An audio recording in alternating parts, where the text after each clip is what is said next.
Yay to yay. And just before we get started, I want to give you a message from Margot. She's in jury duty, won't be able to attend today in her presentation, so I'll improvise and try and explain what she had. She also wants to make sure that the OCs know that and confirm that the 2:45 conference call has been canceled. Is that correct? Yes. Okay.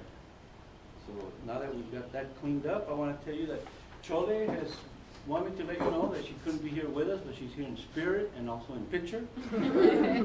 That she's overlooking the company all the way from Seattle. And so she wants to thank you all, and on behalf of her and myself, thank you all for doing the job that you all do and for doing such a great job for the company. And we really appreciate that from the bottom of our hearts. So, in having said that, we're going to start with case management. Yes.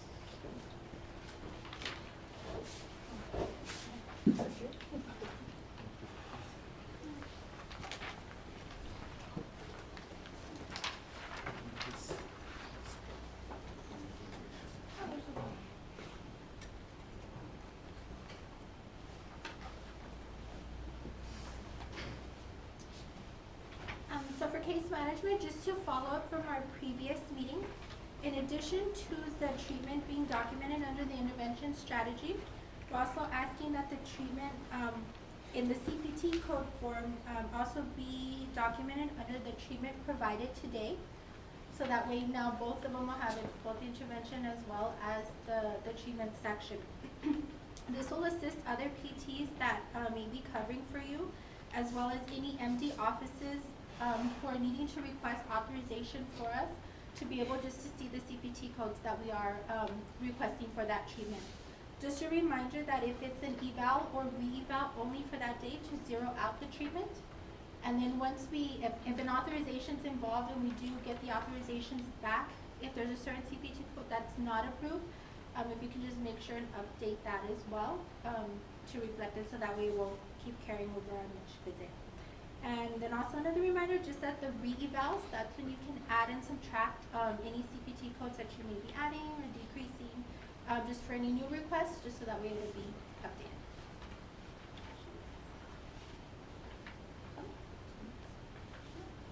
Everybody understand it fully? Yeah?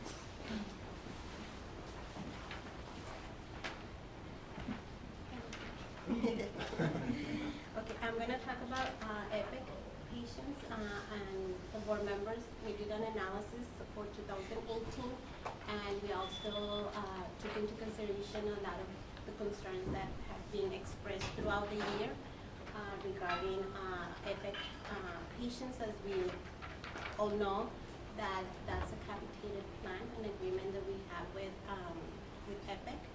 And they pay us on a monthly basis at set fee. Regardless of the number of patients that we see. So it's continued to be classified as non-surgical and post-surgical patients. So for non-surgical patients, you're gonna continue the 8-visit kind of rule. And an effort to achieve that you all meet the treatment goals that you all place as a physical therapist. Versus on the post-surgical patients, you're going to have 12 visits to complete, whatever the diagnosis that you are working with that patient. On the both non-surgical and post-surgical, you are also going to be given the discretion to request additional visits. So because of different situations on that patient. And for the non-surgical patients, your threshold is gonna be 12 visits. And for the post-surgical, it's gonna be 16 visits. Now, in 2018, you also brought to the clinic director's attention and case management that you needed more than those visits. It's on a per case basis that you all can justify the need for additional visits in those two threshold visits, even on the non-surgical and the post-surgical. And the baseline there is that it's going to be based on clinical findings and the patient's comorbidities. So the clinic director's responsibility is to review the case, and if you have justification, for continuation of more visits, of course, they continue to ask that you spread out the visits, like 2 times or 1 time per week after you have reached, and if you need more additional visits, so you can spread, the whatever exercises you are asking the patient to continue to do. So that's for 2019, and Lydia is going to be the one keeping track of those visits, and of course yourself. So if you need more visits, talk to your clinical director so they can review the patient's situation. Any questions? Anything else? Just want to add that, Isaac, for HB, you can certainly make that decision. Okay. You don't have to call me or Troy. We want to make sure that every clinic director has that ability. Thank you. Okay.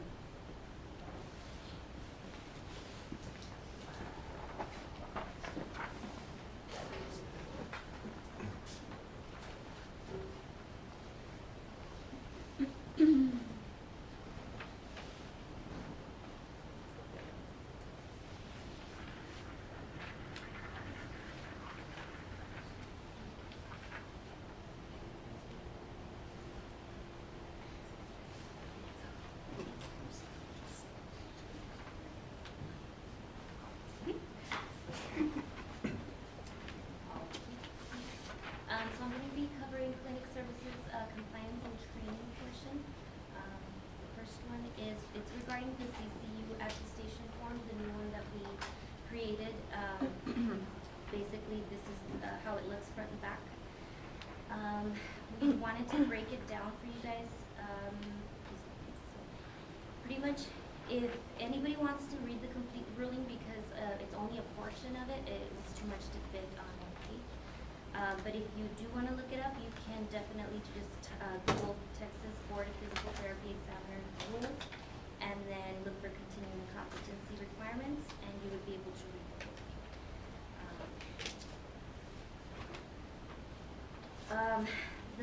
The actual ruling, we just broke it down and to summarize it for you guys. But just so that you guys know, the CCUs must be approved by the Texas Board of PT Examiners, so that's something that you guys need to keep track of. And then it does have at the bottom of the certificate, every time that you pass one, it'll give you the number. So that's what you gotta look out for. Every 2 years, renewal requirement means that the PTs have to do 30 and the PTAs have to do 20. So just so that you know, you get your full 30 and your full 20. They must be completed within the 24 months prior to the expiration date. And E is you need to maintain your documents. So if for any reason an insurance requires it, then I would be able to go to you and say, I need proof, and then you would have to be able to have those on file, so we can submit that to the insurance. And that's for credentialing. They have said that the Executive Council does conduct random quarterly audits, and so failure to maintain accurate documentation or failure to respond within the 30 days that they give you, they can result in disciplinary action. So that. The back of it pretty much has the same information as far as therapist name, license number, expiration date, and date of employment. Again, when you are filling this out, just please make sure you fill it out completely and understand what it is you're signing. Okay. So if you are signing it, just again, make sure that you are keeping your records. One of the things that they did, Chole did approve is when you, sorry, to change it.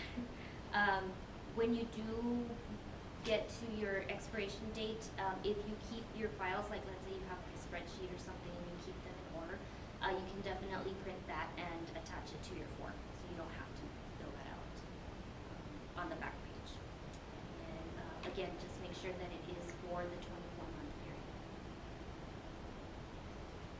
Okay, regarding new employee orientation, just so that you all are aware that Sylvia does the orientation for professionals, OCs, and business office employees.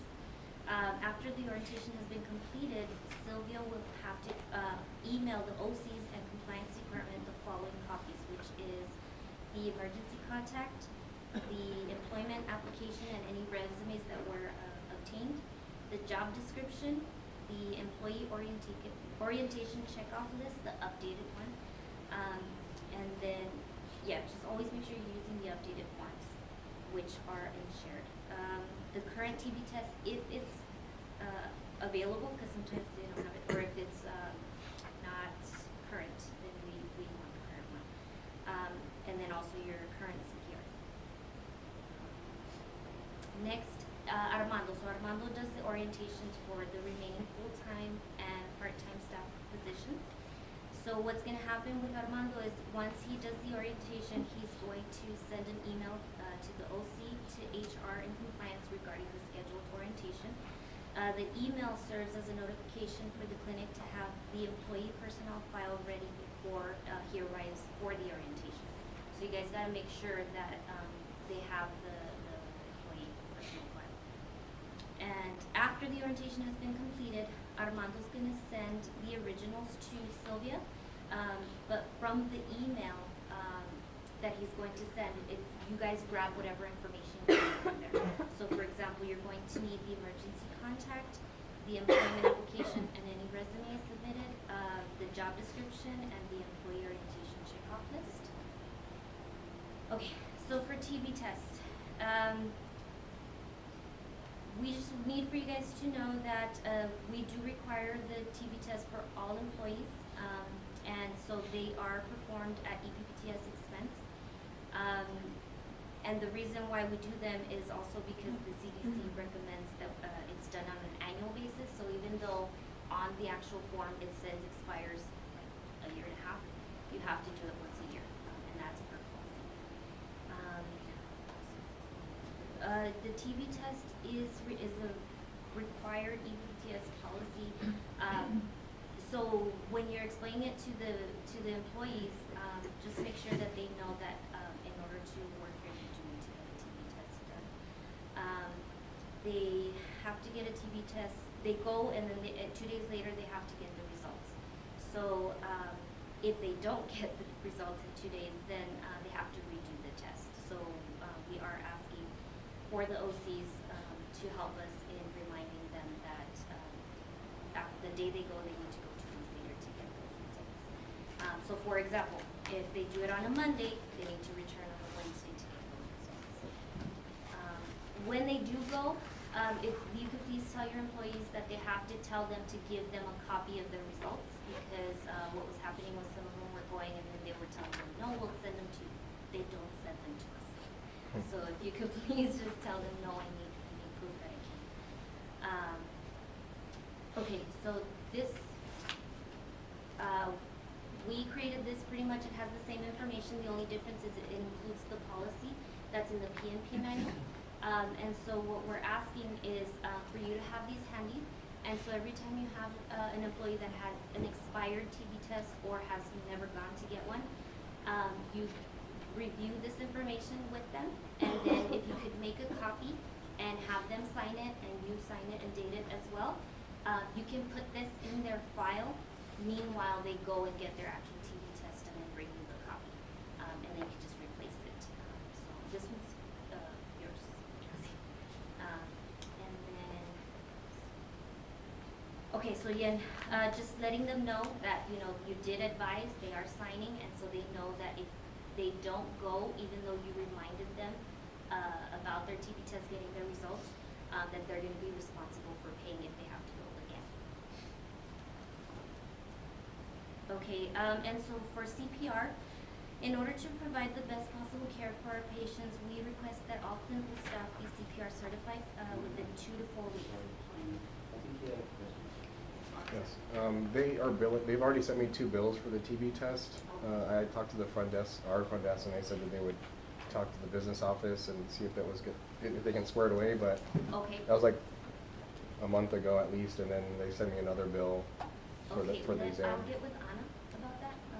If you want, bring it, Okay. and then get it sent to me so I can get it to Anna to get that. Okay, thanks. Yeah, I know they faxed it over, so I have like the confirmation fax, and then yeah, then like a month or so later they sent me another bill. So Yeah, 'cause I haven't seen it. But yeah, we'll get with Anna. I just happen to be But a yeah, if patient from anybody there, so I does guess they have happen my to get information a in there. bill, please let us know. And and it's happened before, so if you do all of the bill, get it to the OC and have them email it to me. So on the payable cycle, I can generate a PO, and then Anna can generate a check, and we can get it. There was like a. Was Larissa here? When did she?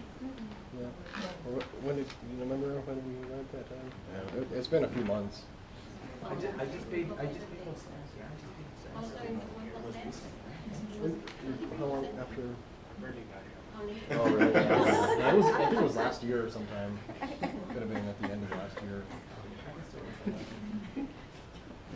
Another thing is, when you do go get your TB test, just make sure you tell them that you're with EPPTS, and that way they make sure they don't bill you. Yeah. They bill the company. Okay, so for CPR, we do want them to get CPR certified from within 2 weeks, 2 to 4 weeks of employment. Okay, and we are using somebody new. We used to use ProAction, and now we're using Life Ambulance. And so there's 2 options. If the employee has never taken a CPR course, then they need to register for the CPR course at Life Ambulance.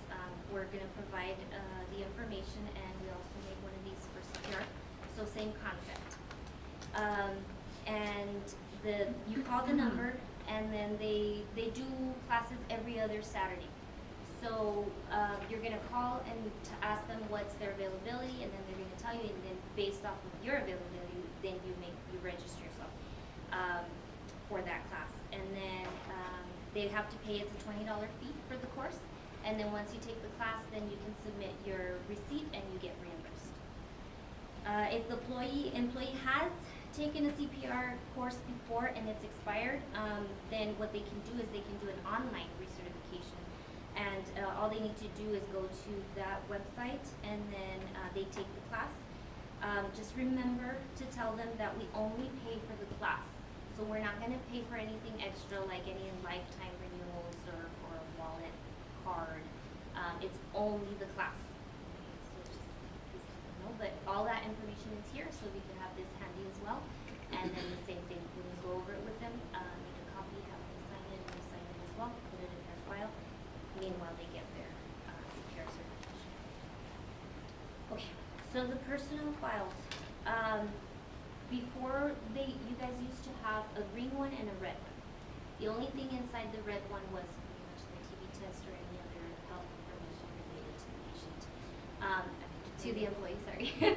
And we kind of condensed some stuff. So what we're gonna have now is the top tab. It doesn't matter what color you guys use as far as the colored paper. But for the emergency contact and health information, make sure the font is in red, okay?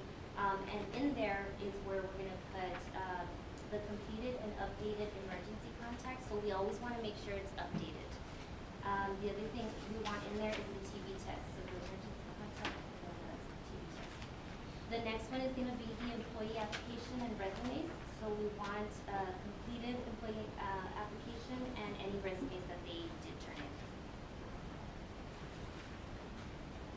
We want their job description as well, which you get the email that you get. And then any employee counseling forms that are filled out for the employee are going to go in there as well. And then on the training side, We've got, for PTs and PTAs, the only thing that's gonna be in there is the new CU attestation form, the current CPR part, and then the signed orientation checkoff list. Okay. For technicians, we want the current CPR part, signed orientation checkoff list, any completed trainings, and then also the technician training competency and clearance form completed. And then for the front office staff, you want the signed orientation checkoff list and any trainings, like recently we had the care credit, so that can go in there as well. So from now on, this is all you're gonna have, no red folder, just the green one. I'm just make sure. This is inside of the shared folder. So I will go ahead and actually over there. So it's public compliance folder, compliance info, and then there's a folder called employee personnel file. And so to print the actual. One more thing, once the employee leaves the company, if you can send it to me, if you can send me those files, and I will make sure that I share the information, just to review in case I need something that is in my file. And don't forget to let IS know when an employee leaves so I can disable their access rights.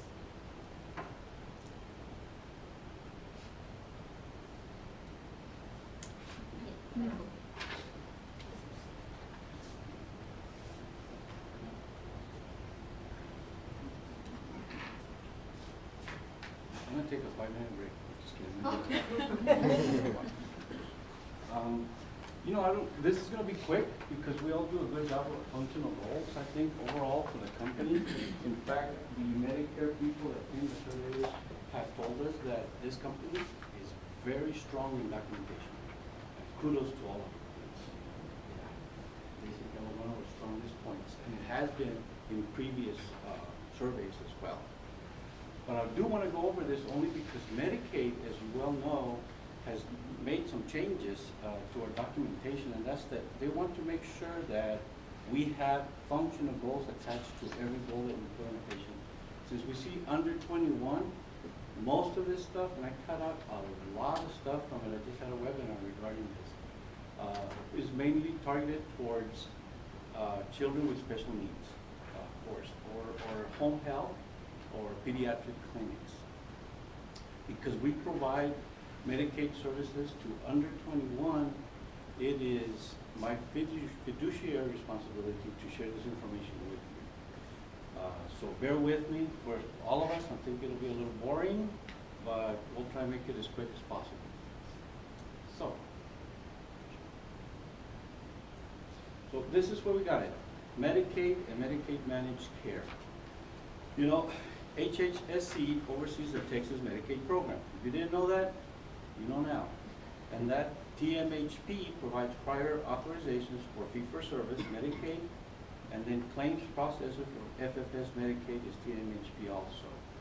I think the OCs are very aware of this. I want us as PTs, PTAs to start knowing what this thing, where all this is coming from and why we request what we request.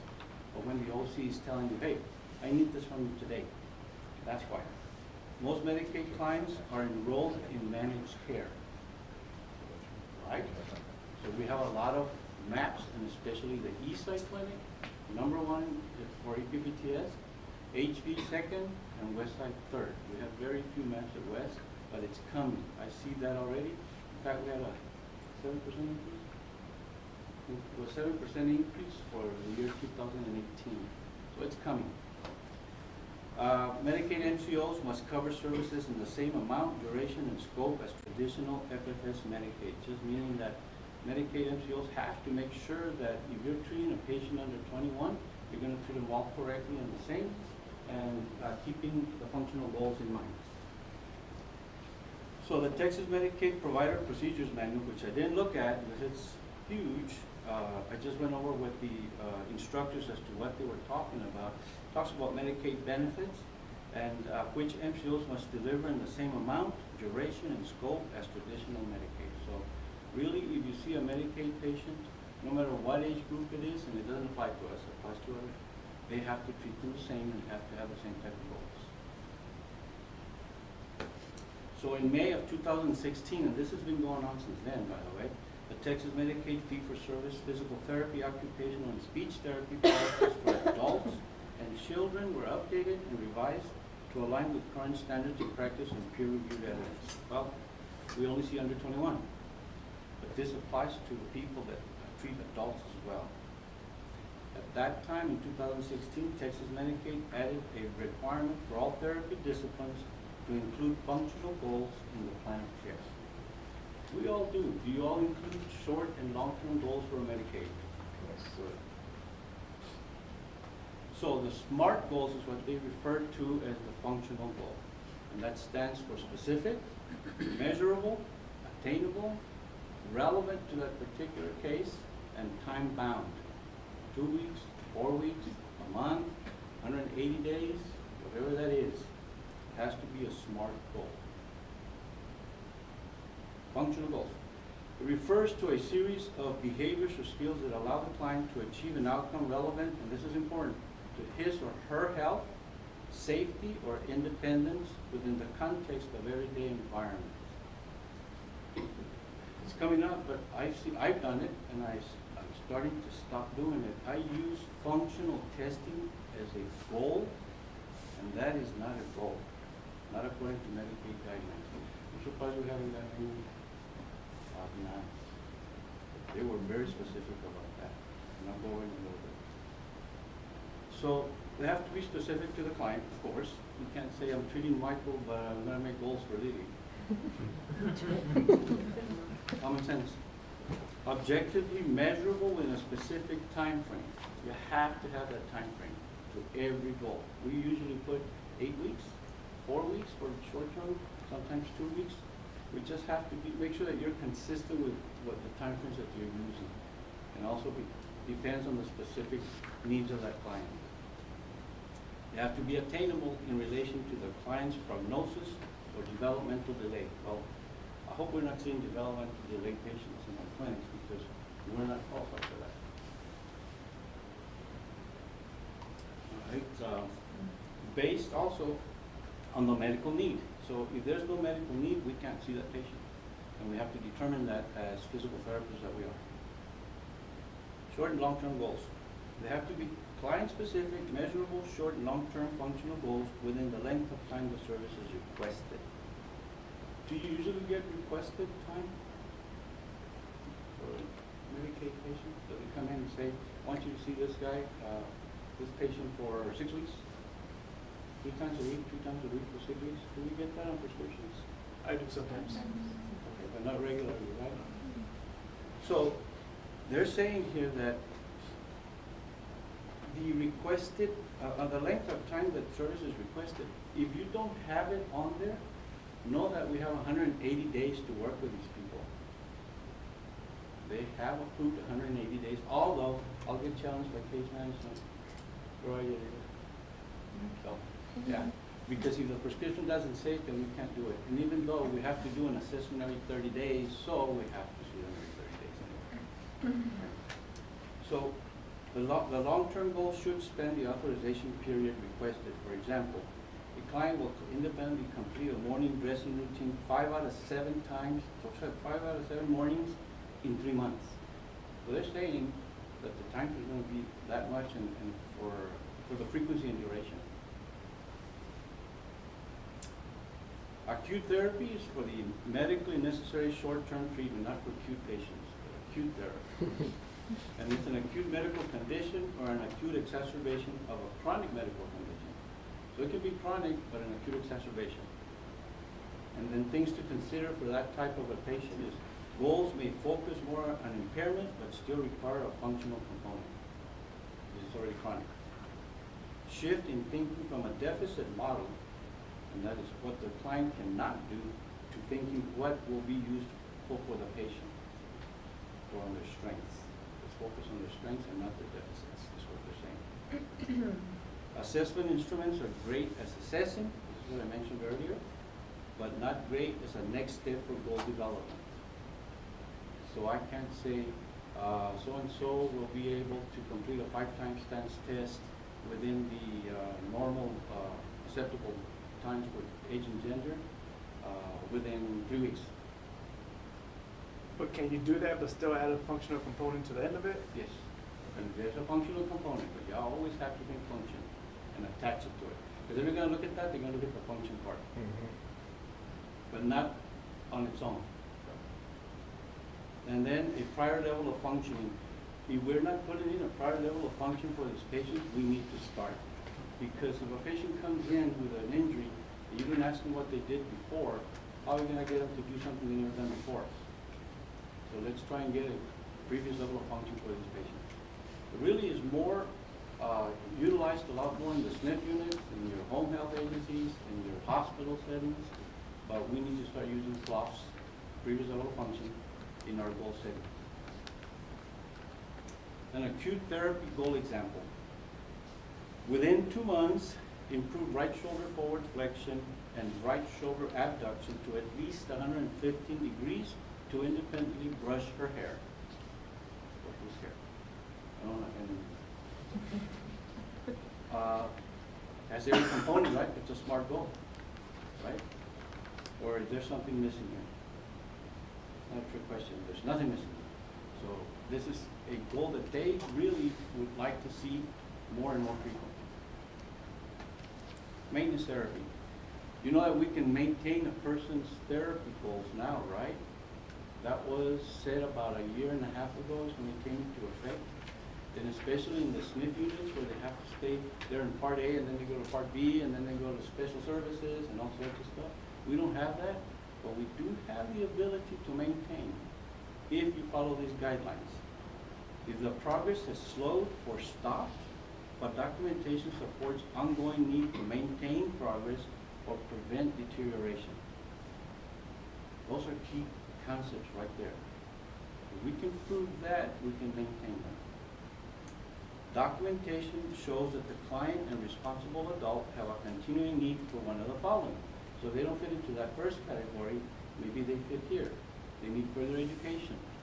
Thereby we bring them back for home exercise programs or updated home exercise programs. A periodic adjustment of the home program, as I just mentioned. A regular modification of equipment to meet the client's needs. We hardly ever see any equipment with our patients. We don't see that many wheelchair patients, and hopefully we're not accepting a bunch of them. But we do accept once in a while. I know we have a couple right now at the west side.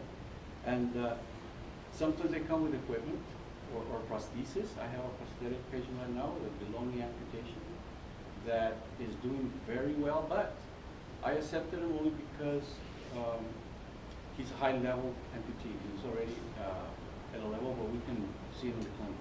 We don't need parallel bars or anything like that. He does have, and I hadn't heard of it before until now, what they call is an electronic prosthesis. Have you guys seen that before?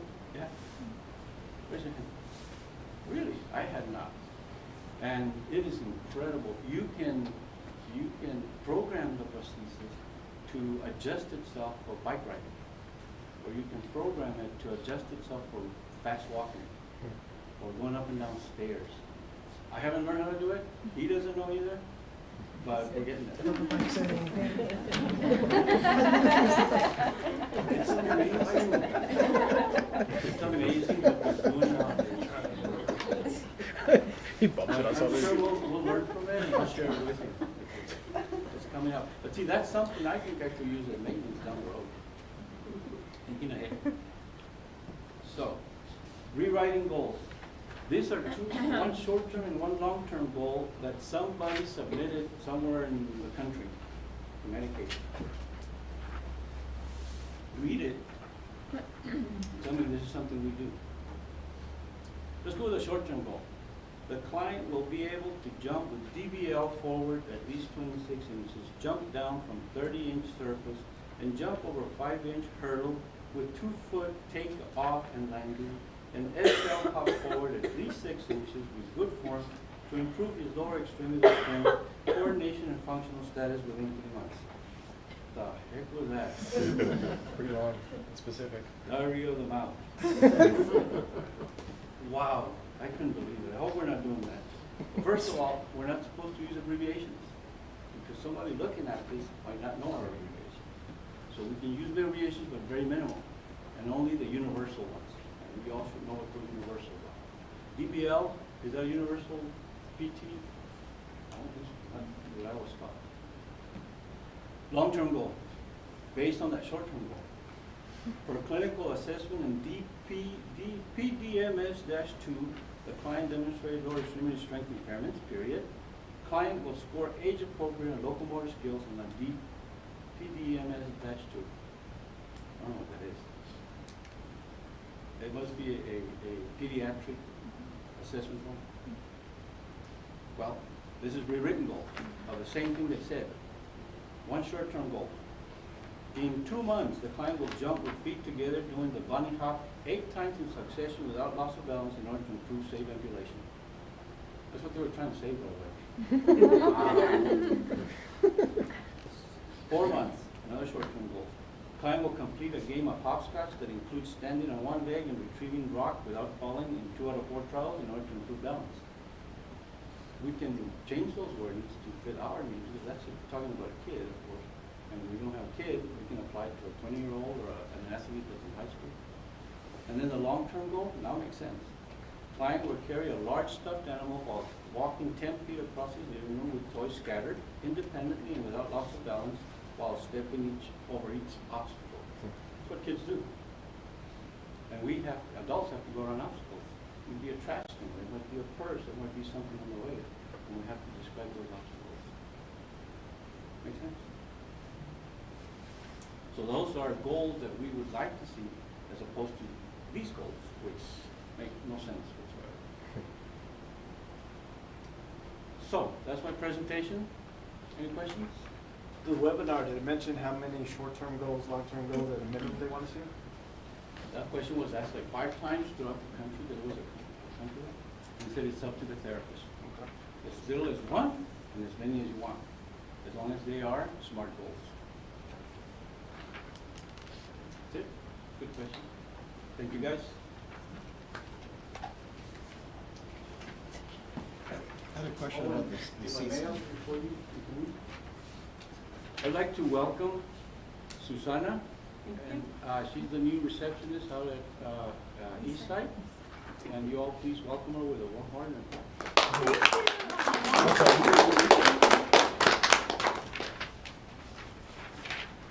Continuing education, I know it mentioned 30 hours for PT.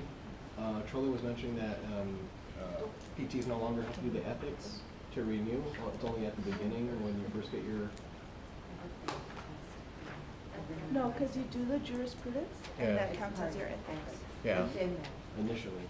Or still? No. Still. Another, Still. oh, okay. It's part of that. Yeah, Charlie was saying that you don't have to do the ethics anymore, like the 2 credit hours that were, You was don't it have 28 to. and then 2? They make it part of the testing. Jurisprudence. oh, and you do have to do fingerprinting now. Yeah. You know that. Money. Yeah.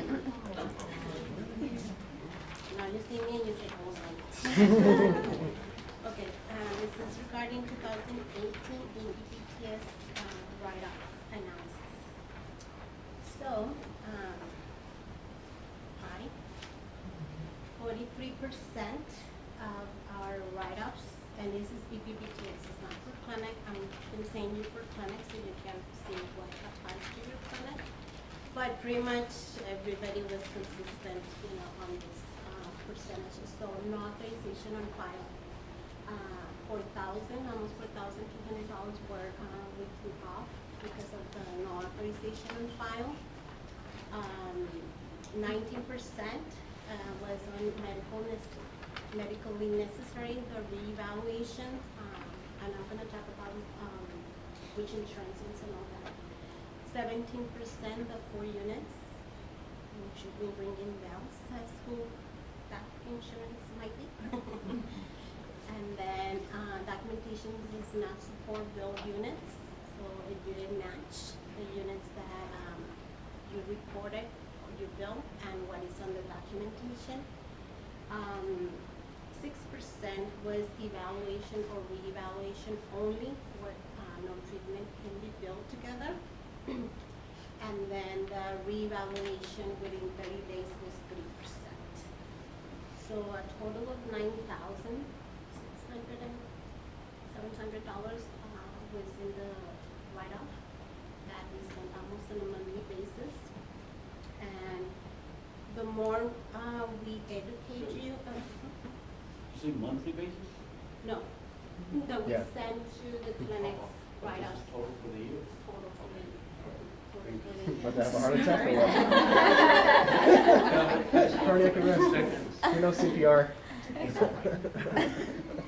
So, please, you know, stick in your head, you know, what the information is here. Let's start with the first one, no authorization on file. U.S. Department of Labor, remember, now requires authorization for the reevaluation. If you build the reevaluation with treatment, it doesn't get reimbursed. We need to have an authorization only for the reevaluation by itself. So if you know that you're gonna need a reevaluation, send to Lydia so that she can ask for it. Most of the times we ask for you have to do the reevaluation because of your guidelines that you need to follow. Do not charge the reevaluation and, you know, grab it from other CPT still, you know, those units. Workers' comp, 4 units only. So sometimes you build 5 units and you think you're gonna get away with. No, you don't get away with it. We get the denial, so you charge per visit, you are after your charge per visit. Please come back and, you know, meet the guidelines, which is only 4 units per visit. Medicaid secondary insurance, Medicaid plans. Medicaid plans is also Superior, and Lydia, correct me if I'm wrong, Superior is units. So Superior will say 12 visits, 36 units.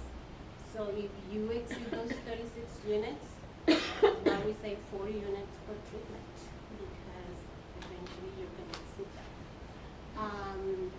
Secondary insurances, OCs, please make sure that the secondary El Paso First, El Paso Health is one that requires pre-authorization for this. It is because Blue Shield and El Paso Health as a secondary. The secondary, most of them do not require pre-authorization, but there are some that they do require pre-authorization. So on the review the types of insurances is over here on the bottom section, insurance type of authorization. So understand that authorizations are received by approving the number of visits. Other authorizations that we get are number of visits along with number of units, which is Superior one of them. They authorize all of them, say from beginning to end date, all of them. So you always need to be looking for the dates. And older ones, they authorize CPT codes. And that goes back to Lydia, presentation at the beginning, where it's only at the time of initial evaluation, and re-evaluation is when you need to make changes on your treatment plan up here. And once the authorization, when you initial the authorization that it was received, please, therapists, take the time to make modifications. If it was not approved, one of the CPT codes, do not just accept or assume that all your CPT codes are approved. That's why we are asking you to initial and date the authorization, so that way you can go back to the plan of care and remove those CPT codes that were not authorized, especially the electrical steam and the ultrasound. Those are the main ones that I see that accept, and it is like one sentence, those codes. So please make sure that you, when you initial, take that extra step. The second one is the medically necessary, which is the reevaluation, Blue Cross Blue Shield and Better. We cannot build the reevaluation with the treatment. They ask for medical records. We have sent thousands, well, hundreds of them, and all of them come back clear. None of them was approved of this all the appeals that we have submitted to them, to Blue Cross Blue Shield and Medicare, because we have a lot of patients. So please do not bill the 90164, because they go, their verbiage is that you demonstrate that it is a functional change, a significant functional change on the patient's condition. So don't go there, please, because we have failed significantly. The 4 units only, Aetna and workers' comp. 4 units, we try to help you, especially with Aetna. That's why we put it on the straggler. Sometimes we need to talk to Teresa on the workers' comp. 4 units only. Medical records do not support billed units. Mainly Blue Cross Blue Shield. Blue Cross Blue Shield is 97530. If you build the 97530 with the 97140, they want medical records. And they are asking for a lot of medical records because we are pushing the 97530, and we have a lot of Blue Cross Blue Shield patients, so we are sending a lot of medical records, a lot. You cannot even imagine. I can show you the screen, and we have a lot of appeals regarding that. Most of them are getting paid, so that's very good. You are doing a very good job on documentation, but we have a lot that they review your notes. The number, that's why I have there, follow the CMS 8-minute rule, because that's what they are following. And sometimes you are right there 53 minutes, supported documentation, and they are, then we send the flow sheet, because they are iffy about your documentation, because we count your minutes, and it only adds up to 53, and the 8-minute rule ends at 52. So they ask for the flow sheet, we send the flow sheet, and that's when they come back and deny. Because if you don't do a good documentation on the exercises, and you put the times, the minutes that that patient is spending on those exercises, they are coming back denied. On the evaluation and reevaluation only, those are mainly workers' comp and Medicaid. And you can see that is evaluation, pre-authorization is required after evaluation, so it has to be only pre-evaluation we need to bill. So please, OCs, front office staff, help your therapists, your professionals.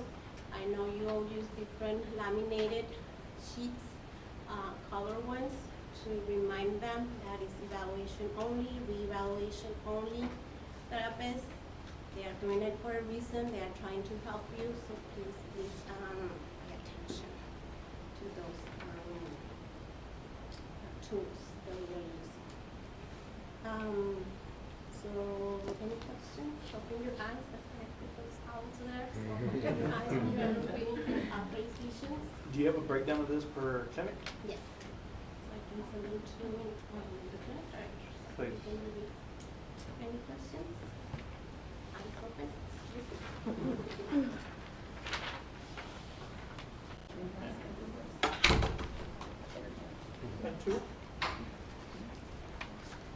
All right, guys, before we start my presentation, just wanted to briefly let you guys know that the Medicare inspectors had the final exit interview with us this morning at the ESEC clinic. And again, everything went really well. There are a couple of minor recommendations that they're gonna send our direction, but for the most part, they said that our facilities look fantastic. All of them were very clean, all of them were right on line. So I just wanna thank you. All the documentation seems to be pretty much in order. A couple of little things here and there, which for the most part, they just said it's routine. It's, something that they always do, but for the most part, just thank you for your hard work. The clinics really look good. And I just wanted to give you an update on that. Okay? So my section is going to be just general maintenance. Got to do this every once a year. I usually like to do it at the very first professional administrative meetings. The topic I'm going to talk about is going to be cyber attacks. Okay, and the reason I'm bringing this one in particular because it happened here locally. Okay, this happened at El Paso Quality Dentistry of Florida on the west side. Okay, and I clipped this from a news clipping from CBS 4 where an El Paso dentist office says it was the victim of a cyber attack. The El Paso Quality Dentistry on the west side sent out emails to their patients saying it was a victim of a ransom attack. The office said no personal patient information was compromised, but x-rays, pictures, treatment notes, treatment recommendations, prescriptions, medical and dental history questionnaires, and insurance information were intercepted. So basically, it happens, and it can happen to us locally. Sometimes we take into consideration, we take that, oh, we're El Paso, we're a small city, it's not gonna hit us here. Believe me, I've done plenty of webinars where it says, if you don't think that you've been at least targeted, then you're not up to date with what's going on, okay? The FBI says hackers usually gain access to information through an effective website or email chain. And then, this is again coming from the FBI, it says, once you click on the link in the email, it will activate a JavaScript or a computer program that will download information to the computer that reaches out to what we call a command or control server. That server then sends a signal back to the affected computer to encrypt the information on the computer. Again, it's very simple. This is something that I received. I took a picture just to show you how it can be. And it's just a simple UPS saying, hey, our driver attempted to drop off a parcel for you today because you couldn't reach the home or at the address or by phone. First clue was I wasn't expecting anything that day. Even though I get a lot of packages, as Rosie can attest, I know when they're coming. I know when they're expected. I get emails saying, hey, something's on its way. So if you're not expecting something at your home and you get that email, just be very careful. I put the little arrow simply because when you click on it, it starts off with http maitri.info.ups. It's not even a local server. It's already something that's completely different. So you got to be very diligent on that.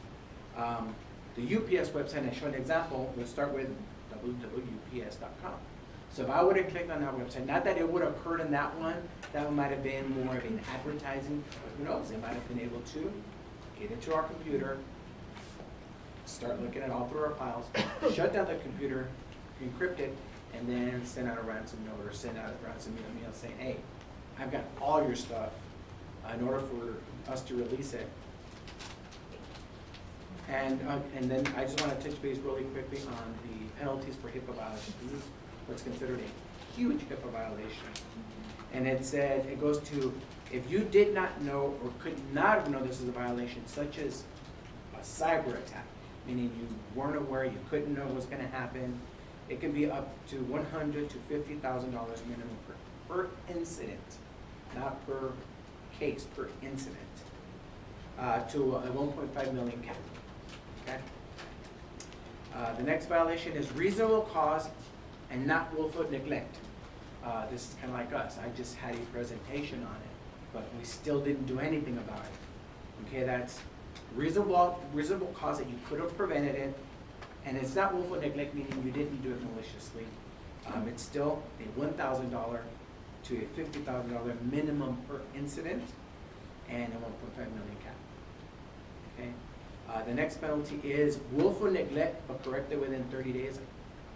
Mom has no idea what he's talking about, and you get hit within that time, then it's $10,000 minimum per incident. Okay, and it caps at 1.5 million. So in summary, section 510 on our EPPT employee handbook states, the internet should not be used for personal gains or advancement of individual view. Solicitation of non-company business or any use of the internet for personal gain is strictly prohibited. Use of the internet must not disrupt the operations of the company network or network of other users. It must not interfere with productivity. Just a friendly reminder, internet here is based for the company, so we can have fast optimists, fast square, all that good stuff. Okay? That's my presentation. But one thing that I want to mention, especially the front office staff, I have received phone calls from the telephone. Somebody just provided our all the phone numbers information, so they were calling me that, that we have changed carriers and that we needed to update and things like that. Also the copy machine, if they ask you, no, please send it to us, either Armando or myself, because once they grab some piece of information, especially the model or the serial number, then I start receiving phone calls at the business office that we are updating, and the last one that we got was for the electricity. Anna is the one that received that phone call, and that we didn't pay the bill, and that we were gonna be, the website was gonna be without electricity by 10 a.m. Really had this credit cards like, you're a pen. Yeah, but that's a really good point, because we've also gotten calls on, hey, you know what RICO do you have? And I'm like, oh, we have the 4504. It's ready to run out. If you don't buy some now, it's gonna run out. You're not gonna be able to get some for a long, long time. Can I send you two? Yeah, how much? $400. Yeah, send it. We get the toner free. It's in our contract. So we don't have to pay it. And believe me, Anna's like, Mondo received a statement for $400. What? Because, we were concerned. We're like, yeah, let's bring the toner in. And this also, before we go into marketing, reminding me, just want to give you guys a quick reminder. I just finished doing payables a couple of days ago. Just a reminder, we have to pay for color copies every time we print color copies. Okay, I just paid overages on our Icon invoice. That was substantial because we're just printing color copies. If we don't have to print color copies, let's not. Let's stick to black and white.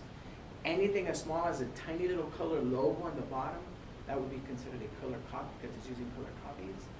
And if the clinic directors want the numbers of the amount that we spent per facility on overages just on color copies, I'll send that to you guys, but just please be diligent. Black and white, if all possible, is what our contract states. Anything color is, we're gonna pay for it. We pay. We pay like 0.5 cents per color copy. Okay? So just FYI.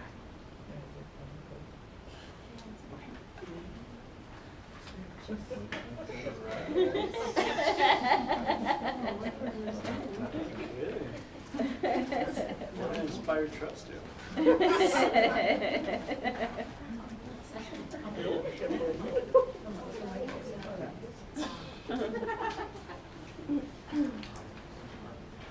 Okay. Marketing. The number one marketer is not here.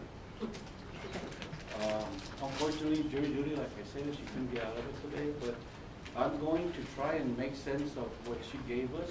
She was going to explain this. It's something that the consultants gave us, so we're aware of it. The owners are aware of what she's trying to accomplish. So I'm just going to explain to you really quick what we wanted. We've had marketing departments over the years, different people, different times, different needs, because we hired some consultants this past year in order to bring the company up to par to where the owners wanted it to be. One of the things they looked at was marketing. And with marketing, we were doing everything we could within our means, but not quite taking us over the top. For instance, I, as a CD, couldn't quickly access what my 5% physician referrals were for that clinic for a given period of time. I knew that Dr. Heidemann was my highest because I would see his name often. But in fact, when I went in and studied it, he wasn't the number one referring physician for the website. And so forth. That's just a little detail. So we charged Margot with, we being the consultants and ourselves, with coming up with a understandable, clear way of the CDs, the OCs, or any professional who wants to look at it, is look at a list of physicians so that we can, during our daily huddle, or the marketing huddle, or the weekly huddle, whatever huddles we have, that we express, we had 30 evaluations or referrals from this doctor last month, and this one we have 0. Let's find out why, and let's do something about it. And then the tin kicks in. The team for, say, the west side would be myself or Amanda as PTs or Anthony as a PTA, Margot, and we call these decisions and we set up something, a luncheon or just a meeting or invite them to come over and do a talk. Whatever it takes to get those referrals back up to where they were or close to it. We wouldn't find out until the end of the year because that's when we would analyze the information at a board meeting. Well, it's too late. We need to analyze information on a more routine and expeditious way. And so that's how this kind of originated. So we called this, and Rosie, you were with me when we were doing marketing back in the day when we were trying to get the HV busy in the old place. But, you know, we had what we called primary, secondary, and tertiary physicians. So there was a certain amount of evals that made you a primary, certain amount of referrals that made you a secondary, and certain amount that made you a tertiary. If you were a primary 1 month, and 3 months down the road you became a tertiary, that's a problem. Something happened there. Could have been something minimal, could have been the physician went out of town, or maybe we upset them for some reason, or whatever the reason is. But that is why the team in a huddle can discuss those type of issues and why the huddles are so important. You were not doing them, and this isn't part of marketing, it's just me talking, and Chole. Those huddles are very important. As boring as it might seem sometimes, it helps us. And it has gotten us, a year ago, in 2017, we were not doing well. 2018, we did a lot better. 2019, we're going to surpass everything. That is the goal. Okay, so having said that, year to year EPPTS company, we looked at, we being Margot, looked at 2016, 2017, and 2018 to compare primary, secondary, and tertiary patients. And this is what she gave us. It's not in alpha, it's not in any category, it's in amount of referrals by physician. As you can see in 2016, our primary physicians were Heidemann at 62 and Klein at 100. That was 2016. In 2017, they're no longer there as a primary. Remember I told you 2017 we didn't do too well? That tells me a lot of information right there, just that blank number. Now, if you look down the road, Klein dropped to 65 as a primary, but wasn't the top one anymore. And then in 2017, your primaries, again, were 114 for Heidemann, 65 Klein, 61 Pacheco, 58 Meisenheimer. Can anyone here tell me, is it good to have those 1, 2, 3, 4, or just 2, or better 1 as primaries? Pretty common sense. The more we have primaries, the better.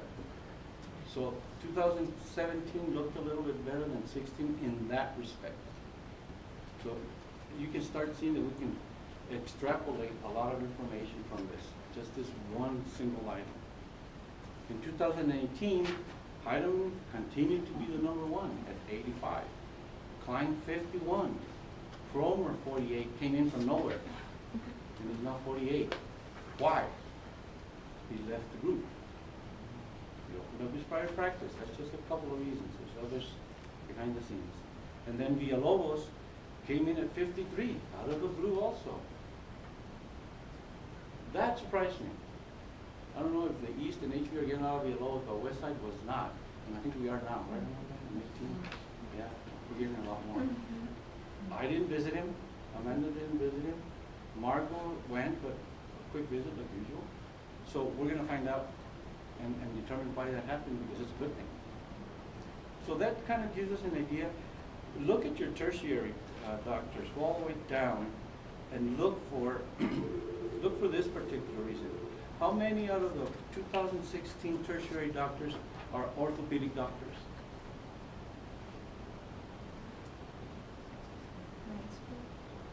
Mansfield? Fallon, Really? Halifax, Fernandez, Proxman, Fallon, Mansfield. 7? Is that what, Kevin? Okay. Now tertiary for 2017. How many orthos?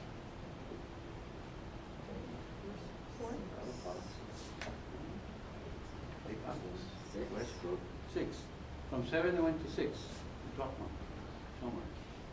And then tertiary for 2018, we had 1, 2, 3, 4, 5, 6. 7, 8. 7, 8? Yeah. Mansfield, Natividad, Halifax, Westbrook, Bennett, Dickinson, Hernandez. Nobody counting these?